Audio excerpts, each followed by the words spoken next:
নমস্কাৰ মৰমৰ ছাত্ৰ ছাত্ৰীসকল আমি আজিৰ ভিডিঅ'টোত তোমালোকক স্বাগতম জনাইছোঁ আজি আমি আমাৰ ভিডিঅ'টোত আমাৰ এখন চুবুৰীয়া ৰাষ্ট্ৰৰ বিষয়ে আলোচনা কৰিব ওলাইছোঁ যিখন ৰাষ্ট্ৰৰ কিছুমান বিচিত্ৰ তথ্য আমি এই ভিডিঅ'টোৰ জৰিয়তে জানিব পাৰিম যে তোমালোকে নিশ্চয় ধৰিব পাৰিছা যে এখন দেশ আমাৰ চুবুৰীয়া দেশ আৰু যিখন দেশলৈ যদি আমি আজিৰ তাৰিখত যাওঁ তেতিয়াহ'লে আমি একেলগে 56 ইয়াৰ্ছ আগুৱাই যাব পাৰিম অৰ্থাৎ আমাৰ ইয়াত 2025 বৰ্ষ চলি আছে কিন্তু সেই দেশখনত এতিয়া 2082 অৰ্থাৎ 2082 বৰ্ষ চলি আছে 2082 আমাতকৈ 56 ইয়াৰ্ছ তেওঁলোক আগত চলি আছে আৰু লগতে এইখন এখন এনেকুৱা দেশ যিখন দেশত গ'লে আমি জীৱিত দেৱীক লগ পাম তেওঁলোকে বিশ্বাস কৰে তেওঁলোকৰ দেৱী জীয়াই থকা বুলি আৰু তেওঁলোকে দেৱীক পূজাও কৰে গতিকে জীৱিত অৱস্থাত তেওঁলোকৰ দেৱীক আমি দেখিবলৈ পাম গতিকে আহাচোন আমি আজিৰ এই বিশেষ ভিডিঅ'টোত আমাৰ চুবুৰীয়া সেই ৰাষ্ট্ৰখনৰ কিছুমান ইণ্টাৰেষ্টিং ফেক্ট অৰ্থাৎ খুব আমোদজনক তথ্য কিছুমান জানিবলৈ চেষ্টা কৰোঁ ইণ্টাৰেষ্টিং ফেক্ট বুলি কোৱাৰ লগে লগে আমাৰ যিখন ৰাষ্ট্ৰ আমি আলোচনা কৰিম সেইখন হ'ল আজি নেপাল তোমালোকে নিশ্চয় বুজি পাইছা গতিকে নেপালৰ ইণ্টাৰেষ্টিং ফেক্টখিনি আমি আলোচনা কৰিব ওলাইছোঁ যে নেপাল এখন ভাৰতবৰ্ষৰ চুবুৰীয়া ৰাষ্ট্ৰ আৰু এই যিখন ৰাষ্ট্ৰ ভাৰতবৰ্ষ আৰু চীন দেশৰ মাজত অৱস্থিত আৰু সেইকাৰণে এই ৰাষ্ট্ৰখন ভাৰতবৰ্ষৰ বাবে এখন ভৌগোলিকভাৱে খুব গুৰুত্বপূৰ্ণ ৰাষ্ট্ৰ গতিকে এই ৰাষ্ট্ৰখনৰ ভৌগোলিক বৈচিত্ৰতাৰ লগতে ইয়াৰ ভৌগোলিক গুৰুত্ব অৰ্থাৎ ভাৰতবৰ্ষৰ সাৰ্বভৌমত্বৰ ক্ষেত্ৰত নেপালৰ গুৰুত্ব যথেষ্ট বেছি গতিকে এই ৰাষ্ট্ৰখনৰ বিষয়ে আমি কিছু নতুন কথা আজি শিকিবলৈ চেষ্টা কৰিম যে নেপাল যিখন ৰাষ্ট্ৰ নেপালৰ চৰকাৰী যিটো নাম সংঘীয় লোকতান্ত্ৰিক গণতন্ত্ৰ বুলি কোৱা হয় নেপালক আৰু দক্ষিণ এছিয়াত অৱস্থিত নেপাল এখন সাৰ্বভৌম ৰাষ্ট্ৰ বুলি ক'লে আৰু এটা কথা ক'ব লাগিব যে নেপালখন চিৰ সাৰ্বভৌম ৰাষ্ট্ৰ অৰ্থাৎ নেপালখন কেতিয়াও বেলেগ ৰাষ্ট্ৰৰ অধীনলৈ যোৱাই নাছিল আমাৰ ভাৰতবৰ্ষখন যেনেকৈ ইংৰাজসকলৰ অধীনলৈ গৈছিল কিন্তু নেপালখন কেতিয়াও আন ৰাষ্ট্ৰৰ অধীনলৈ যোৱা নাই গতিকে ই এখন চিৰ সাৰ্বভৌম ৰাষ্ট্ৰ আৰু ইয়াৰ মাটিকালি প্ৰায় 1,47,181 স্কুৱেৰ কিলোমিটাৰ ইয়াৰ মাটিকালি ইয়াৰ জনসংখ্যা হ'ল প্ৰায় 2.7 ক্ৰ'ৰ আৰু নেপালৰ উত্তৰ দিশত চীন থকাৰ বাহিৰে বাকী গোটেইকেইটা দেশত আমাৰ ভাৰতবৰ্ষই আগুৰি আছে আৰু নেপালৰ ৰাজধানী কাঠমাণ্ডু আৰু কাঠমাণ্ডুখন হ'ল ইয়াৰ বৃহত্তম নগৰ আৰু ইয়াৰ জনসংখ্যা প্ৰায় 50 লাখৰো অধিক নেপালৰ কাঠমাণ্ডুতে আটাইতকৈ বেছি পৰিমাণৰ জনসংখ্যা বাস কৰে নেপালৰ উত্তৰ দিশত পৃথিৱীৰ 10টা সৰ্বোচ্চ পৰ্বতৰ ভিতৰত 8টা ইয়াত অৱস্থিত অৰ্থাৎ পৃথিৱীত আমাৰ যিমানকেইটা উচ্চ পৰ্বত অৱস্থিত তাৰ ভিতৰত 8টা পৰ্বতে নেপালত আছে পৃথিৱীৰ উচ্চতম স্থান যিটো আমি কওঁ মাউণ্ট এভাৰেষ্ট বুলি উচ্চতম শৃংগ আৰু নেপালত সেইটো লোকেলি তেওঁলোকক সাগৰমাথা বুলি কোৱা হয় সাগৰমাথা গতিকে সেই সাগৰমাথা বা মাউণ্ট এভাৰেষ্টটো নেপালত অৱস্থিত ইয়াত 20,000 ফুটৰো অধিক উচ্চতাৰ প্ৰায় 240টাৰো অধিক শৃংগ আছে অৰ্থাৎ যিহেতু এখন পাহাৰীয়া ৰাষ্ট্ৰ ইয়াত যথেষ্ট বেছি সংখ্যক পৰ্বত আছে প্ৰায় 240কৈ বেছি ইয়াত শৃংগ আছে আৰু নেপালৰ দক্ষিণ অঞ্চলটো সাৰুৱা আৰু আৰ্দ্ৰভাৱে ইয়াত জনবসতি বেছি নেপালৰ মুঠ জনসংখ্যাৰ প্ৰায় 81% নেপালী লোকে হিন্দু ধৰ্মাৱলম্বী বাকী কিছু সংখ্যক লোক বৌদ্ধ ধৰ্মীয় লোক আছে যদিও নেপালত এই গোটেই শ্ৰেণীৰ মানুহে খুব মিলাপ্ৰীতিৰে ইয়াত বাস কৰি আহিছে আমি ইয়াৰ প্ৰথম ফেক্টলৈ আহোঁ যে আমি নেপালৰ প্ৰথম ইণ্টাৰেষ্টিং কথা হ'ল যে নেপাল আমি যদি ভ্ৰমণ কৰোঁ তেতিয়া আমি নেপাললৈ গ'লে আমি প্ৰায় 56 ইয়াৰ 56 বছৰ আমি আগুৱাই যাম অৰ্থাৎ আমি যিখন গ্ৰেগৰিয়ান কেলেণ্ডাৰ আমি ব্যৱহাৰ কৰি আছোঁ আমাৰ দেশত আৰু গ্ৰেগৰিয়ান কেলেণ্ডাৰ অনুসৰি আমাৰ বৰ্তমান 2025 বৰ্ষ চলি আছে কিন্তু নেপালত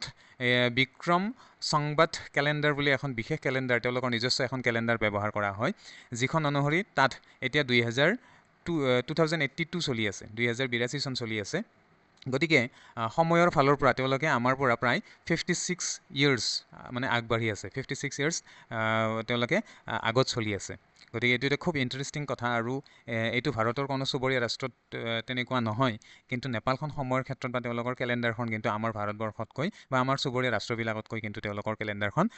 বেলেগ দ্বিতীয় এটা বৈশিষ্ট্য যে নেপালত তেওঁলোকে যিহেতু বেছিভাগ মানুহে হিন্দু ধৰ্মাৱলম্বী লোক তেওঁলোকে দেৱী দুৰ্গাক আৰাধনা কৰে আৰু তেওঁলোকে বিশ্বাস কৰে যে যিটো তেওঁলোকে দেৱীৰ আসনত অধিষ্ঠিত কৰি লয় কুমাৰী ছোৱালীবিলাকক, গতিকে সেই দেৱীসকলক তেওঁলোকে পূজা কৰে। গতিকে নেপালত কুমাৰী ছোৱালী এগৰাকীক তেওঁলোকে দেৱীৰ আসনত অধিষ্ঠিত কৰি তেওঁলোকক পূজা কৰে আৰু তেওঁলোকক সেই কুমাৰী ছোৱালীবিলাকক ঐশ্বৰিক হিচাপে তেওঁলোকে জ্ঞান কৰে আৰু এই কুমাৰী ছোৱালীবিলাকক তেওঁলোকে মন্দিৰত বাস কৰিবলৈ দিয়ে আৰু হাজাৰ হাজাৰ লোকে এই কুমাৰী ছোৱালীসকলক পূজা অৰ্চনা কৰে। অৱশ্যে যেতিয়া কুমাৰী ছোৱালীবিলাক এটা সময়ত তেওঁলোক ডাঙৰ হয়, তেওঁলোকৰ কুমাৰীত্ব নোহোৱা হয় বা কেতিয়াবা অসুখ হ'লে বা অসুস্থ হ'লে তেওঁলোকক সেই কুমাৰীৰ আসনৰ পৰা অৱনমিত বা নমাই দি আন বেলেগ ছোৱালীক তেওঁলোকৰ সেই দেৱীৰ আসনত অধিষ্ঠিত কৰা হয়। গতিকে এই যিটো পৰম্পৰা, এই পৰম্পৰাটো নেপালত আজি বহু বছৰ ধৰি চলি আহিছে আৰু এইটো ভৱিষ্যতলৈ হয়তো চলি থাকিব। নেক্সট কথা, যিটো বিশ্বৰ যিটো সৰ্বোচ্চ শৃংগ মাউণ্ট এভাৰেষ্ট, সেইটো নেপালত অৱস্থিত। নেপালত কেইবাটাও অভিলেখ আছে, অৰ্থাৎ নেপালত বহুতকেইটা উচ্চ শৃংগ আছে, তাৰ ভিতৰত এভাৰেষ্টটো অন্যতম আৰু এভাৰেষ্টৰ উচ্চতা 8848.86 মিটাৰ, যিটো ৰিচেণ্টলি 2020 চনত তেওঁলোকে পুনৰবাৰ এভাৰেষ্টৰ উচ্চতাটো তেওঁলোকে জুখিছিল নেপালৰ চৰকাৰে। গতিকে তেতিয়াৰ তথ্য অনুসৰি নেপালৰ বৰ্তমানৰ উচ্চতা আছে প্ৰায় 8848.86 মিটাৰ উচ্চতা আছে। ইয়াৰ উপৰিও নেপালত আৰু বহুকেইটা মানে উচ্চ শৃংগ আছে। কাঞ্চনজংঘা আছে, লহটেছ আছে, কাঞ্চনজংঘা, ৱেষ্ট গেফেল, তাৰপিছত মাকালু, চাও ওয়ু, মানাচলু, তাৰপিছত গ্যাচুংকেং, এনেধৰণৰ বিভিন্ন শৃংগ আমি নেপালত দেখিবলৈ পাওঁ, যিবিলাক পৃথিৱীৰ ভিতৰতেই বা অৰ্থাৎ পৃথিৱীৰ 10টা শৃংগৰ ভিতৰত 8টা উচ্চ শৃংগ নেপালত অৱস্থিত। গতিকে এইটো এটা নেপালৰ কাৰণে খুব গুৰুত্বপূৰ্ণ আৰু সেইকাৰণেই নেপালত যথেষ্ট সংখ্যক পৰ্বত আৰোহীয়ে পৰ্বত আৰোহণ কৰিবলৈ যায় আৰু তেওঁলোকৰ টুৰিজিমৰ এইটো এটা বহুত ইম্পৰ্টেণ্ট চ'ৰ্চ হয় এই পৰ্বতবিলাক। তাত সেইকাৰণে বহুতো পৰ্বতাৰোহী তেওঁলোকে নেপাললৈ যোৱা দেখা যায়। নেপালৰ যিটো সৰ্বোচ্চ হ্ৰদ আছে কাজিনচাৰা হ্ৰদ, কাজিনচাৰা হ্ৰদটো সাগৰ পৃষ্ঠৰ পৰা প্ৰায় 5200 মিটাৰ উচ্চতাত অৱস্থিত আৰু এই হ্ৰদটো যেতিয়া আৱিষ্কাৰ হোৱা নাছিল, অৰ্থাৎ 2019 চনৰ আগত কাজিনচাৰা হ্ৰদটো আৱিষ্কাৰ নহওঁতেই তেতিয়া কিন্তু এই যিটো হ্ৰদ টিলিকো হ্ৰদ বুলি যিটো হ্ৰদ আছিল, 4919 মিটাৰ উচ্চতাত আছিল সাগৰ পৃষ্ঠৰ পৰা। গতিকে এই হ্ৰদটোকে নেপালৰ আটাইতকৈ উচ্চ স্থানত থকা হ্ৰদ বুলি গণ্য কৰা হৈছিল। কিন্তু 2019 চনত যেতিয়া এই লেকটো বা এই হ্ৰদটো আৱিষ্কাৰ কৰা হ'ল, তেতিয়াৰ পৰাই নেপালৰ আটাইতকৈ উচ্চতাত অৱস্থিত হ্ৰদ হ'ল কাজিনচাৰা হ্ৰদ আৰু ই পৃথিৱীৰ উচ্চতাত থকা হ্ৰদবিলাকৰ ভিতৰত এটা অন্যতম হ্ৰদ, কাজিনচাৰা হ্ৰদ। নেক্সট আছে নেপালৰ সৰ্বোচ্চ উপত্যকা হ'ল অৰুণ উপত্যকা। এই উপত্যকাখন পৃথিৱীৰ অন্যতম উচ্চতাৰ উপত্যকা বুলি গণ্য কৰা হয় আৰু এই উপত্যকাটো সাগৰমাথা ৰাষ্ট্ৰীয় উদ্যান আৰু বৰুণ উপত্যকাৰ মাজত অৱস্থিত আৰু উপত্যকাটো যথেষ্ট বছৰৰ কিছু সময়ত বৰফেৰে আবৃত হৈ থাকে আৰু এই উপত্যকাটো আচলতে পৰ্যটকসকলক যথেষ্ট আকৰ্ষণ কৰে আৰু এই উপত্যকাটোলৈ বছৰটোত যথেষ্ট সংখ্যক পৰ্যটক এই অঞ্চললৈ ভ্ৰমণ কৰিবলৈ যোৱা দেখা যায়। নেক্সট ইম্পৰ্টেণ্ট ফেক্ট, নেপালৰ আটাইতকৈ ওখ ঘাঁহনি চিত্তৱান ঘাঁহনি, যিখন চিত্তৱান ৰাষ্ট্ৰীয় উদ্যানৰ ভিতৰত পোৱা যায় আৰু এইখন হ'ল নেপালৰ প্ৰথমখন ৰাষ্ট্ৰীয় উদ্যান। 1973 চনত ৰয়েল চিত্তৱান ৰাষ্ট্ৰীয় উদ্যান হিচাপে এইখনক প্ৰতিষ্ঠা কৰা হৈছিল আৰু ইয়াক 1984ত বিশ্ব ঐতিহ্যৰ ক্ষেত্ৰ হিচাপে ইয়াক মৰ্যাদা প্ৰদান কৰা হৈছিল। দক্ষিণ মধ্য নেপালৰ তেৰাইত ইয়াৰ আয়তন প্ৰায় 367.81 বৰ্গ কিলোমিটাৰ। ইয়াৰ উচ্চতা নদী উপত্যকাত প্ৰায় 100 মিটাৰ আৰু শিৱালিক পাহাৰত প্ৰায় 815 মিটাৰ পৰ্যন্ত। এইখন এখন যথেষ্ট ইম্পৰ্টেণ্ট নেশ্যনেল পাৰ্ক নেপালৰ আৰু ইয়াতো যথেষ্ট সংখ্যক পৰ্যটকে বছৰটোৰ বিভিন্ন সময়ত ভিৰ কৰা দেখা যায়। আৰু এটা ইণ্টাৰেষ্টিং ফেক্ট যে পৃথিৱীৰ যিমানবিলাক আমি জাতীয় পতাকা দেখিবলৈ পাওঁ, এই পতাকাবিলাক মেক্সিমাম অৰ্থাৎ অধিক সংখ্যকে ৰেক্টেংগুলাৰ ছাইজত থাকে, চাৰিকোণীয়া হয়। কিন্তু নেপালৰ পতাকাখনেই পৃথিৱীৰ একমাত্ৰ ত্ৰিকোণীয়া পতাকা, যিখন পৃথিৱীৰ আন পতাকাবিলাকৰ সৈতে কোনো ধৰণৰ সাদৃশ্য নাই। অৰ্থাৎ নেপালৰ পতাকাখন হৈছে এখন ত্ৰিকোণীয় পতাকা। ইয়াত হিমালয়ৰ প্ৰতীক হিচাপে দুটা ষ্টেগ কৰা ত্ৰিভুজ আছে, অৰ্থাৎ আমি হিমালয়ৰ শৃংগবিলাক যেনেকৈ জঙা জঙা, ঠিক তেনেকৈ এই পতাকাখনতো দুটা জঙা শৃংগৰ নিচিনা আকাৰত পতাকাখন সজোৱা হৈছে আৰু ইয়াৰ প্ৰথম যিটো ত্ৰিভুজ ট্ৰেংগল, সেইটো চন্দ্ৰক প্ৰতিনিধিত্ব কৰে আৰু দ্বিতীয়টোৱে সূৰ্যক প্ৰতিনিধিত্ব কৰে। আৰু এই পতাকাখন 1962 চনত অৰ্থাৎ 1962 চনত চৰকাৰে এইখন গ্ৰহণ কৰিছিল আৰু এই যিটো ডিজাইন পতাকাখনৰ এইটো নেপালত প্ৰায় 2000 বছৰতকৈ অধিক পুৰণি এটা ডিজাইন যিটো 1962ত ইয়াক চৰকাৰীভাৱে নেপালৰ পতাকাৰ স্বীকৃতি প্ৰদান কৰা হৈছে আৰু এই পতাকাখন পৃথিৱীৰ ভিতৰতে এখন ব্যতিক্ৰমী পতাকা যিটো আমাৰ তিনিকোণীয়া পতাকা নেক্সট আছে আৰু এটা ইণ্টাৰেষ্টিং ফেক্ট যে নেপালত যদিও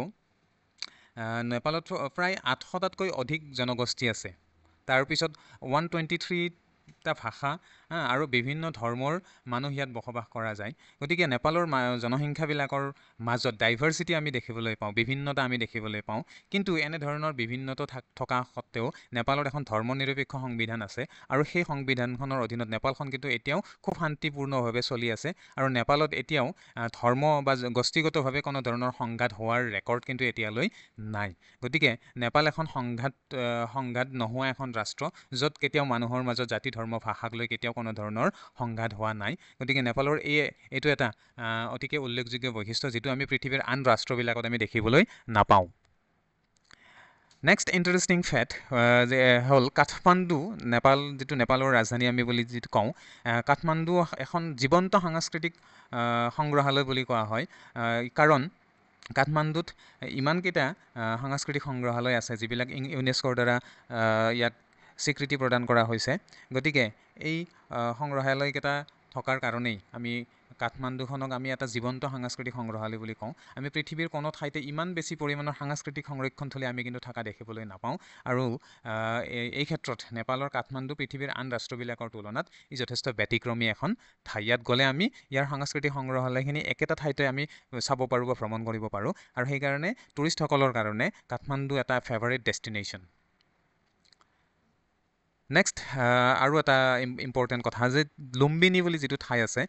আমি জানো যে গৌতম বুদ্ধই বুদ্ধ ধৰ্ম প্ৰচাৰ কৰিছিল যাক আমি বুদ্ধ বুলিও জানো বুদ্ধদেৱ বুলি জানো গতিকে তেওঁৰ যিটো জন্মস্থান সেইটো বৰ্তমান নেপালত অৱস্থিত আৰু তেওঁৰ জন্ম যিখিনি স্থান সেইখিনি স্থানত বুদ্ধৰ জন্ম চিহ্নিত কৰাৰ বাবে মায়াদেৱীৰ মূৰ্তি এটাও তাত প্ৰতিষ্ঠিত আছে গতিকে এইটো নেপালৰ এটা খুব উল্লেখনীয় পৰ্যটনস্থলী ইয়াত মানুহবিলাকে পৰ্যটনলৈ গ'লে মানুহবিলাকে ইয়ালৈ যায় গতিকে নেপালৰ ইম্পৰ্টেণ্ট বস্তুবিলাকৰ ভিতৰত এই ঠাইটো এটা খুব উল্লেখযোগ্য ঠাই নেক্সট আছে আমাৰ যিটো মাউণ্ট এভাৰেষ্ট বুলি কোৱা হয় সাগৰমাথা বুলি যিটো নেপালৰ যিটো লোকেল ভাষাত কোৱা হয় এই যিটো শৃংগ এইটো শৃংগটো নেপালত বাস কৰে আৰু এই শৃংগটো অৱস্থিত সাগৰমাথা নেশ্যনেল পাৰ্কৰ যিখিনি এৰিয়া আছে সেই এৰিয়াৰ ভিতৰত মাউণ্ট এভাৰেষ্টটো পৰে ইয়াক 1976ত এই ৰাষ্ট্ৰীয় উদ্যানখন ইষ্টাব্লিছ কৰা হৈছিল আৰু 1979ত ইয়াক ৱৰ্ল্ড হেৰিটেজ ছাইট বুলি কোৱা হৈছে গতিকে নেপাললৈ গ'লে বা যিসকল টুৰিষ্টে বা যিসকল পৰ্বতাৰোহীয়ে আমাৰ এভাৰেষ্ট বগাবলৈ যাব লগা হয় তেওঁলোকে এই ৰাষ্ট্ৰীয় উদ্যানখনলৈ নিশ্চয়কৈ যাবলগীয়া হয় আৰু ইয়াৰ পৰাই তেওঁলোকৰ এভাৰেষ্টৰ যিটো জাৰ্ণি অৰ্থাৎ এভাৰেষ্ট জয়ৰ যিটো যাত্ৰা সেই যাত্ৰাটো আৰম্ভ হয় এইটো নেপালৰ পৰ্যটন ক্ষেত্ৰত এইটো যথেষ্ট এটা গুৰুত্বপূৰ্ণ ঠাই আৰু ই গোটেই ৰাষ্ট্ৰখনৰ ক্ষেত্ৰত এটা বহুত গুৰুত্বপূৰ্ণ ভূমিকা ই পালন কৰি আহিছে আন এটা ইণ্টাৰেষ্টিং ফেক্ট যে পৃথিৱীৰ যিমানবিলাক ৰাষ্ট্ৰ আছে আৰু এই ৰাষ্ট্ৰবিলাকৰ সৈনিক আছে সেই সকলোবিলাক সৈনিকৰ ভিতৰত নেপালী সৈনিকসকলৰ কিন্তু এটা বিশেষ মৰ্যাদা আছে যে গোৰ্খাসকলক তেওঁলোকৰ বীৰত্ব অনুশাসন আৰু অৰণ্যগত্যৰ বাবে তেওঁলোক পৃথিৱীৰ ভিতৰতে এটা বিখ্যাত সৈনিক জাতি তেওঁলোকৰ মূল মন্ত্ৰ হ'ল কাপুৰুষ হোৱাতকৈ মৃত্যুৱে ভাল অৰ্থাৎ নেপালীবিলাক যথেষ্ট সাহসী প্ৰয়োজন হ'লে তেওঁলোকে মৃত্যুবৰণ কৰিবলৈও ভয় নকৰে যিহেতু তেওঁলোকে বিশ্বাস কৰে যে কাপুৰুষ হৈ জীয়াই থকাতকৈ মৃত্যুটোৱে শ্ৰেয় গতিকে তেওঁলোকে খুব সাহসত যুদ্ধত মৃত্যুবৰণ কৰিবলৈও তেওঁলোকে ভয় নকৰে অৱশ্যে নেপালীসকলে ব্ৰিটিছসকলৰ যিটো কলনিয়েল যিটো ৰাজ আছিল অৰ্থাৎ তেওঁলোকৰ উপনিৱেশ আছিল সেই উপনিৱেশিক শাসনৰ ক্ষেত্ৰতে তেওঁলোকে ব্ৰিটিছসকলক সৈনিক হিচাপে সেৱা আগবঢ়াই যথেষ্ট প্ৰশংসা তুলি থৈছে নেক্সট আৰু এটা ইম্পৰ্টেণ্ট কথা যিটো মই প্ৰথমতে কৈছিলোঁ যে নেপালখন কেতিয়াও কোনো ৰাষ্ট্ৰৰ দ্বাৰা কেতিয়াও অধিকৃত হোৱা নাই গতিকে নেপালখন এখন এভাৰ স্বাধীন মানে এভাৰ ছভৰেইন ই সদায় স্বাধীন হৈ থকা ৰাষ্ট্ৰ গতিকে এই স্বাধীন হৈ থকা ৰাষ্ট্ৰখনত বিশেষকৈ আৰু স্বাধীনতা দিৱস পালন কৰাৰ কোনো প্ৰয়োজন নাই কাৰণ তেওঁলোক যিহেতু কেতিয়াও বিদেশী শক্তিৰ অধীন হোৱাই নাছিল গতিকে তেওঁলোকে নিজকে স্বাধীন ঘোষণা কৰাৰো কোনো দৰকাৰ নাথাকে আৰু সেইকাৰণে তেওঁলোকৰ কোনো ধৰণৰ স্বাধীনতা দিৱস তেওঁলোকে পালন নকৰে আমি পৃথিৱীৰ বেছিভাগ ৰাষ্ট্ৰ যিবিলাকে কম বেছি পৰিমাণে উপনিৱেশবাদৰ অধীনলৈ গৈছিল গতিকে সেই ৰাষ্ট্ৰবিলাকে যেনেকৈ স্বাধীনতা দিৱস পালন কৰে নেপালে কিন্তু তাৰ ব্যতিক্ৰম নেপালে কেতিয়াও নিজৰ স্বাধীনতা দিৱস পালন নকৰে আৰু এটা ইম্পৰ্টেণ্ট তথ্য যে হাতীৰ যিটো পল খেল, হাতীৰ পল খেলটো পৃথিৱীৰ ভিতৰত নেপালতেই প্ৰথমতে আৰম্ভ হৈছিল আৰু এই খেলটো এতিয়াও নেপালত খেলা হয়। নেপালৰ যিটো টাইগাৰ টপছ হাতী পলৰ মুখ্য কাৰ্যালয় আছে নেপালত আৰু বিশ্ব হাতী পল চেম্পিয়নশ্বিপৰ স্থান হৈয়ে থাকে। অৰ্থাৎ নেপালত এই যিটো হাতীৰ ওপৰত উঠি যিটো পল খেলা হয় সেইটো পৃথিৱীৰ আন আন দেশত আছে যদিও মূলতঃ কিন্তু নেপালৰ পৰাই এই খেলটো পৃথিৱীৰ আন ঠাইলৈ বিস্তৃত হৈছে আৰু নেপালত এই খেলটো প্ৰত্যেক বছৰে প্ৰায় অনুষ্ঠিত হৈ থাকে। এইটো পৃথিৱীৰ আন দেশতকৈ ব্যতিক্ৰম এটা তথ্য। তাৰপিছত নেক্সট আৰু এটা ইম্পৰ্টেণ্ট কথা যে নেপালৰ যিটো মানুহবিলাকে যিটো টুপি পিন্ধে সেই টুপিটোক কোৱা হয় ঢাকা টুপি আৰু এই ঢাকা টুপিটো নেপালীসকলৰ এটা ব্যতিক্ৰমী চিনাকি। আমি এই টুপিটোৰ জৰিয়তে আমি নেপালীসকলক আমি চিনিব পাৰোঁ আৰু এই টুপিটোৰ এটা সাংস্কৃতিক বৈশিষ্ট্য আছে যে এই টুপিটোৱে আচলতে হিমালয় পৰ্বতক প্ৰতিনিধিত্ব কৰে আৰু এই টুপিটোত হিমালয় পৰ্বতৰ বা পাহাৰ পৰ্বতৰ চিত্ৰবিলাক অংকন কৰি ইয়াক দেখাত ধুনীয়া কৰা হয় আৰু এই টুপিটোৱে তেওঁলোকৰ এটা সাংস্কৃতিক পৰিচয়ক হিচাপেও ই কাম কৰে। নেক্সট ইম্পৰ্টেণ্ট কথা যে পৃথিৱীত যিমানবিলাক নতুন গণতান্ত্ৰিক ৰাষ্ট্ৰ আছে, নেপালখন 2008 চনৰ আগত কিন্তু এখন গণতান্ত্ৰিক ৰাষ্ট্ৰ নাছিল, ই এখন ৰাজতন্ত্ৰ আছিল। কিন্তু 2008 চনৰ পিছত 2008 চনৰ 28 মে'ৰ পিছত নেপালত যিখন প্ৰথমখন সংবিধান সভাৰ বৈঠক অনুষ্ঠিত হৈছিল তেতিয়াৰ পৰাই নেপালত এখন গণতান্ত্ৰিক ৰাষ্ট্ৰ প্ৰতিষ্ঠা কৰা হয়। অৰ্থাৎ 2008 চনৰ পিছত প্ৰতিষ্ঠা হোৱা এখন গণতান্ত্ৰিক ৰাষ্ট্ৰ আৰু সেইফালৰ পৰা ক'ব গ'লে নেপালখন পৃথিৱীৰ নতুনকৈ সৃষ্টি হোৱা গণতান্ত্ৰিক ৰাষ্ট্ৰবিলাকৰ ভিতৰত এখন অন্যতম আৰু ইয়াত এখন গণতান্ত্ৰিক ৰাষ্ট্ৰ এখন বৰ্তমান প্ৰচলিত হৈ আছে। নেক্সট ইম্পৰ্টেণ্ট এটা ফেক্ট হ'ল জাতীয় ফুল লালি গুৰান। নেপালৰ যিটো ৰাষ্ট্ৰীয় ফুল সেইটোক লালি গুৰান বুলি কোৱা হয়। ৰ'ড ড্ৰেগন আৰ্বিৰিয়াম, য'ত নেপালীসকলৰ স্থানীয় ভাষাত লালিগুৰাম বুলি কোৱা হয়, চাইণ্টিফিক নেম এইটো। গতিকে এই যিটো ফুল এইটো ফুলক নেপালৰ জাতীয় ফুল বুলি কোৱা হয়। কিন্তু ইণ্টাৰেষ্টিং ফেক্টটো হ'ল যে পৃথিৱীৰ যিমানবিলাক দেশত তেওঁলোকৰ নিজস্ব জাতীয় ফুল আছে সেই জাতীয় ফুলটো ইমান বেছিকৈ উপলব্ধ নহয়। কিন্তু নেপালৰ যিটো জাতীয় ফুল লালিগুৰান এইটো যেতিয়া ফুলিবৰ সময় হয় তেতিয়া নেপালৰ বেছিভাগ পাহাৰ পৰ্বতেই এই লালিগুৰানৰ জৰিয়তে এটা বিশেষ সৌন্দৰ্য সৃষ্টি কৰে, এটা বিশেষ ৰঙৰ সৃষ্টি হয় গোটেই নেপালখনত। গতিকে এই সময়টোত এই যিটো ফুল ফুলে এইটোৱে পৰ্যটকসকলকো যথেষ্ট বেছিকৈ আকৰ্ষিত কৰে। গতিকে আন ৰাষ্ট্ৰবিলাকৰ ৰাষ্ট্ৰীয় ফুল বা জাতীয় ফুলটোৱে সেই ৰাষ্ট্ৰখনৰ সৌন্দৰ্য বৰ্ধনত যিমানখিনি অৰিহণা যোগায় তাতকৈ কিন্তু লালিগুৰান বুলি যিটো নেপালৰ ফুল এই ফুলটোৱে নেপালখনক মানে এটা সময়ত গোটেই নেপাল ৰাষ্ট্ৰখনকে এক বিশেষ ৰঙৰ আৱৰণেৰে আৱৰাই ধৰে। গতিকে এইটো এটা নেপালীসকলৰ বা নেপালৰ এটা বিচিত্ৰ এটা বৈশিষ্ট্য, য'ত এই ফুলে নেপালখনক এটা কিছু দিনৰ বাবে বা এটা ছিজনৰ বাবে এক বিশেষ ধৰণৰ পৰিৱেশৰ সৃষ্টি কৰি দিয়ে। নেক্সট ইণ্টাৰেষ্টিং ফেক্ট যে নেপালীসকলে তেওঁলোকৰ যিটো জাতীয় প্ৰাণী হিচাপে তেওঁলোকে গৰুক প্ৰাধান্য দিয়ে। যিহেতু বেছিভাগ মানুহে হিন্দু ধৰ্মৰ বিশ্বাসী লোক, তেওঁলোকে হিন্দু ধৰ্মত যেনেকৈ আমি গৰুবিলাকক পূজা অৰ্চনা কৰোঁ ঠিক তেনেকৈ তেওঁলোকেও তেওঁলোকৰ ধৰ্মীয় ৰীতি অনুসৰি গৰুক প্ৰধান জন্তু হিচাপে তেওঁলোকে পূজা অৰ্চনা কৰে আৰু গৰুক ধন সম্পত্তিৰ পৃষ্ঠপোষক দেৱী বা লক্ষ্মীৰ লগতো তেওঁলোকে তুলনা কৰে আৰু সেইকাৰণে নেপালত গো হত্যা কৰাটো আইনগতভাৱে দণ্ডনীয়। ইয়াত কোনেও গো হত্যা কৰিব নোৱাৰে, এইটো তেওঁলোকে আইনমতে দণ্ডনীয় বা এইটো আইনমতে নিষেধাজ্ঞা আৰোপ কৰা হৈছে। গতিকে থেংক ইউ। নেপাল সম্পৰ্কে আমি কেইটামান তথ্য ইয়াত আগবঢ়াইলোঁ, কিন্তু বহুত তথ্য ৰৈ যায়। আমাৰ ভিডিঅ'বিলাকত পিছত কয় যে এই কিছুমান তথ্য দিয়া নহয়, গতিকে ইমানবিলাক তথ্য আমি দিয়াটো সম্ভৱ নহয়। গতিকে আমি কিছু পৰিমাণে তথ্যখিনি দিছোঁ। আশা কৰোঁ আমাৰ পৰৱৰ্তী ভিডিঅ'ত আমি এনেধৰণৰ আৰু নতুন তথ্য আমি আমাৰ ছাত্ৰ ছাত্ৰীসকলক বা আমাৰ ছাবস্ক্ৰাইবাৰসকলক আমি দিব পাৰিম বুলি আশা ৰাখিছোঁ। আজিলৈ এৰিছোঁ, ধন্যবাদ।